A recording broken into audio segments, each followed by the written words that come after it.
Picture this. One table in Washington. On one side, the New York Stock Exchange, the CME, Nasdaq, the DTCC, the most powerful names in the history of traditional finance, worth trillions. And sitting right there among them, as an equal, the CEO of Ripple, representing XRP. Brad Garlinghouse looked around that room and called it the Olympic roster of crypto. Let that sink in. XRP did not sneak into that room. XRP was invited to it. And when Garlinghouse walked out, he did not stay quiet. He delivered a message, clear and direct, about exactly where XRP and this entire industry go from here. A message 7 years in the making. So do not scroll, because by the end of this video, you will understand what he said and why it could matter more than any price candle you have stared at all week. Stay with me. No hype, no fairy tales, just the honest breakdown of what Ripple's CEO actually said and what it really means for XRP. Quick note before we start. Nothing here is financial advice. I am not telling you to buy, sell, or hold anything. Every number is data or opinion, never a promise. Always do your own research and make your own decisions. To understand why this moment is so big, you have to go all the way back to 2019. Because back then, Brad Garlinghouse, together with Ripple co-founder Chris Larsen, did something almost no crypto company was doing. He wrote an open letter directly to the United States Congress. And the message was simple and honestly ahead of its time. He said, "Do not paint us all with one broad brush."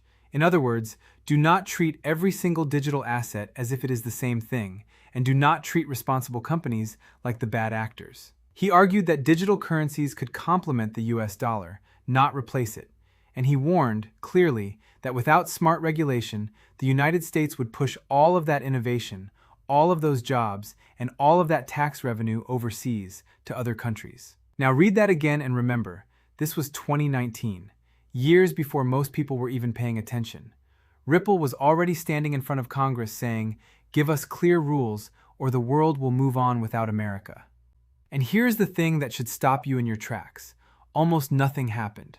For years, that letter mostly sat there. The clarity he asked for did not come.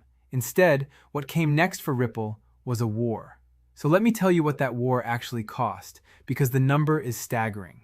Here's what most people cheering the price today do not fully appreciate. Ripple did not get here by luck. It got here by surviving one of the most brutal legal battles in the history of this industry. At this week's meeting, Garlinghouse put a number on it. Ripple spent around $150 million on outside legal counsel, fighting a 4-year battle with the U.S. Securities and Exchange Commission. $150 million on lawyers, money that, in his words, could have gone to salaries, to jobs, to building. And the damage went beyond the money. Garlinghouse said that because of all that uncertainty here at home, Ripple was forced to hire around 80% of its staff outside the United States. Think about that. The exact thing he warned Congress about in 2019, jobs and innovation going overseas, happened to his own company because of the fight.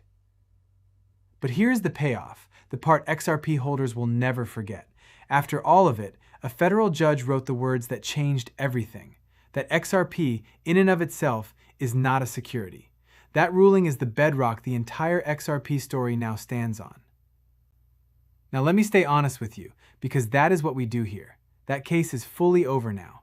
The appeals are done. Ripple did have to pay a penalty of around $125 million, and it accepted that. So this was not a flawless fairy tale victory.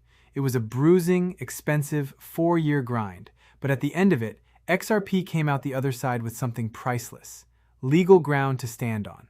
And that is exactly why the message Garlinghouse just delivered this week hits so differently.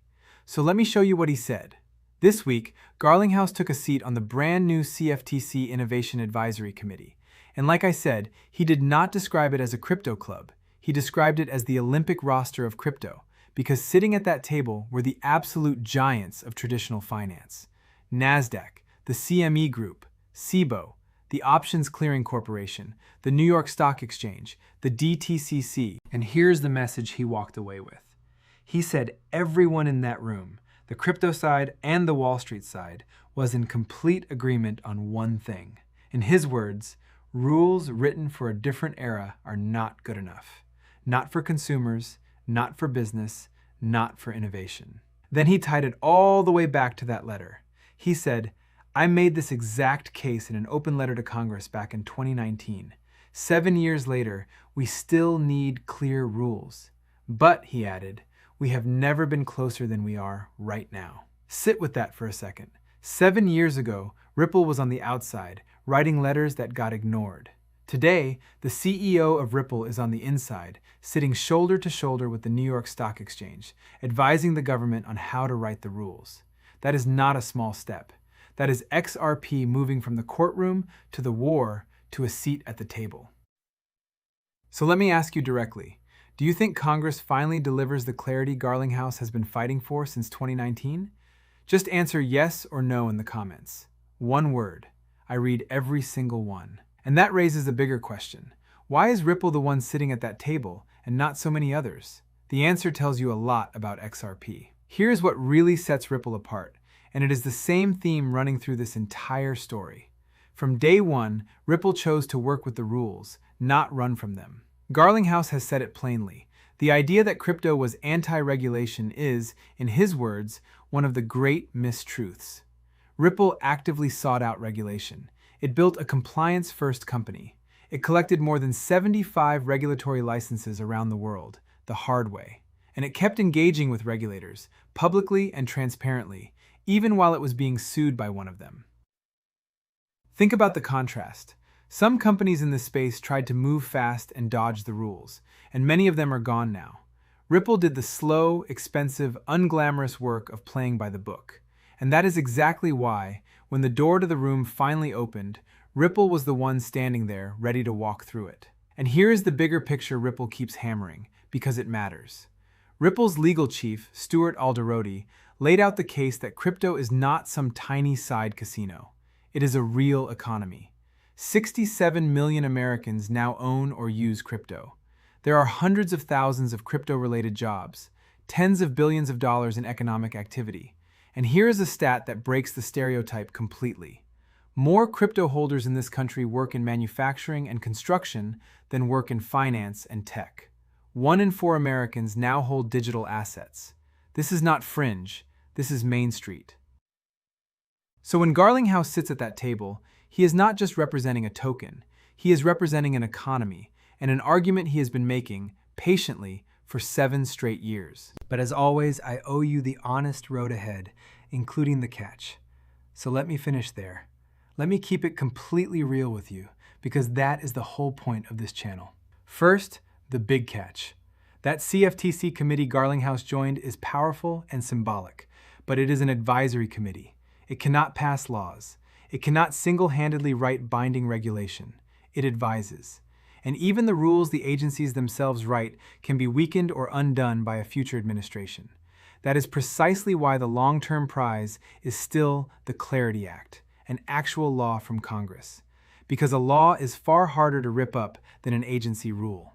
The regulators moving on their own is a great backup plan, but it is a backup, not the finish line. And to be honest about the odds, that finish line is still a climb. The Senate vote is set for September 15th, and analysts currently put the chances of it becoming law this year on the low side. Real progress, but not a done deal. Second, the price, quickly. XRP has had a massive run, up around 50% in a week, back near $1.50. That is exciting. But this week also served a violent reminder, with a sharp flash crash that wiped out hundreds of millions in over-leveraged bets before bouncing. So understand clearly that price action is a reaction to momentum, not a promise of where XRP goes next. Respect the volatility. But here is the honest and genuinely powerful takeaway. 7 years ago, Ripple's CEO wrote a letter begging Washington to listen. This week, Washington sat him at the table with the New York Stock Exchange and asked for his input. The price will do what the price does, but that journey, from the outside to the inside, is the part that actually matters, and it does not reverse. So let me bring it all home. In 2019, Brad Garlinghouse wrote a letter to Congress that the world ignored. Then Ripple spent $150 million and 4 brutal years fighting for the simple idea that XRP deserved clear rules. And this week, that same man sat at a table with the giants of Wall Street, called it the Olympic roster of crypto, and said we have never been closer. That is the story of XRP in one arc. From the outside, through the fire, to a seat at the table. The price will swing, that progress will not. If this gave you the full, honest picture, do me one quick favor. Tap that like button, it genuinely helps. Subscribe for the honest version of these stories, no hype and no fear. And drop your yes or no in the comments. Does Congress finally deliver the clarity Garlinghouse has fought for since 2019? I want to hear it. This has been Crypto with BHW. We're early. The foundation is being poured, and I'll see you in the very next one.